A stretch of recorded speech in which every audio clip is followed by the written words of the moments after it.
भगत सिंह जी की पवित्र भूमि पर आज यहां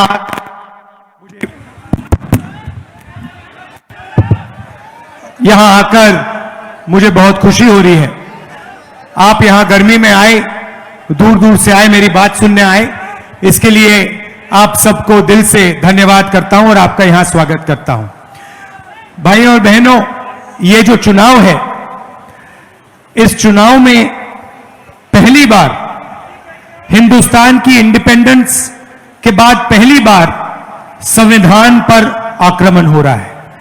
नरेंद्र मोदी जी, अमित शाह जी और बीजेपी के नेताओं ने साफ कह दिया है कि अगर वो चुनाव जीतेंगे तो वो अंबेडकर जी के संविधान को, गांधी जी के संविधान को रद्द कर देंगे, फाड़ के फेंक देंगे।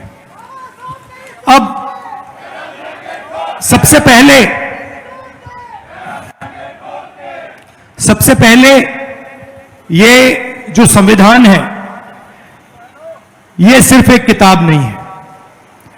और लोग कहते हैं कि ये संविधान आजादी के टाइम बना था, मगर वो सही नहीं है, क्योंकि इस संविधान में जो सोच है वो आजादी से बहुत पुरानी सोच है। वो गुरु नानक जी की सोच है। उसमें हिंदुस्तान के अलग अलग महापुरुषों की सोच है। फूले जी की सोच है, गांधी जी की सोच है, बुद्धा की सोच है, नारायण गुरु, बसवना, अलग अलग महापुरुषों की सोच इसके अंदर है।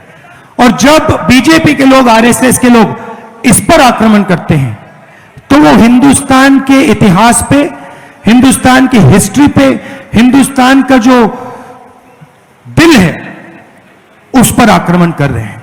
तो इस चुनाव में सबसे जरूरी बात अंबेडकर जी का, गांधी जी का जो संविधान है उसकी रक्षा करने का मिशन है। और हम सब मिलकर, कांग्रेस पार्टी के कार्यकर्ता, कांग्रेस पार्टी के सारे नेता, हम सब मिलकर जनता के साथ ये काम पूरा करेंगे। शहीद भगत सिंह जी की बात करते हैं और उनके बारे में कहा जाता है कि वो हिंदुस्तान के लिए शहीद हुए। ये बिल्कुल सच है, मगर ये नहीं कहा जाता कि वो एक बहुत गहरे पॉलिटिकल थिंकर थे।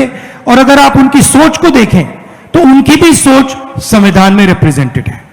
तो इसीलिए मैं यहां आया हूं आपसे कहने कि जो भी हिंदुस्तान के लोगों को मिला है, दलितों को मिला है, आदिवासियों को, पिछड़े वर्ग को, किसानों को, जो भी मिला है, जमीन का हक हो, रिजर्वेशन हो, पब्लिक सेक्टर हो, जो भी मिला है इस किताब के माध्यम से मिला है। और आज बीजेपी के लोग खुलकर इस पर आक्रमण कर रहे हैं। आपके सवाल हो, 2-3 सवाल हो जो आप मुझसे पूछना चाहें, पूछिए प्लीज, मैं आपके जवाब देता हूं। 1 सेकंड माइक दे देंगे आपको। कौन कौन सवाल पूछेगा? यहां से पूछेंगे, बोलिए बोलिए।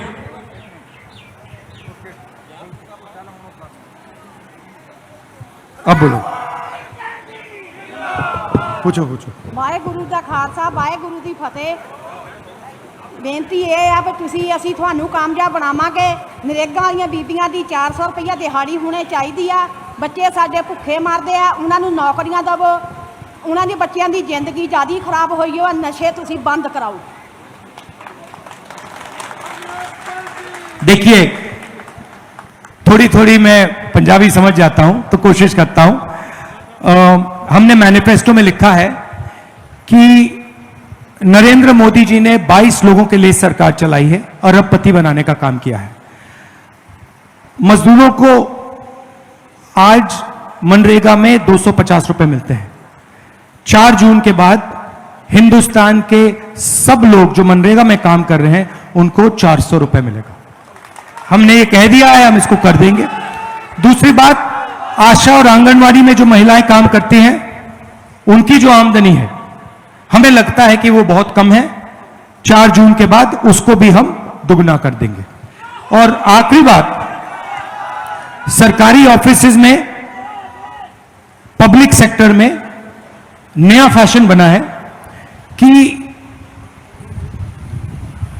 मजदूरी टेम्पररी बेसिस पे, कॉन्ट्रैक्टर बेसिस पे करी जाती है।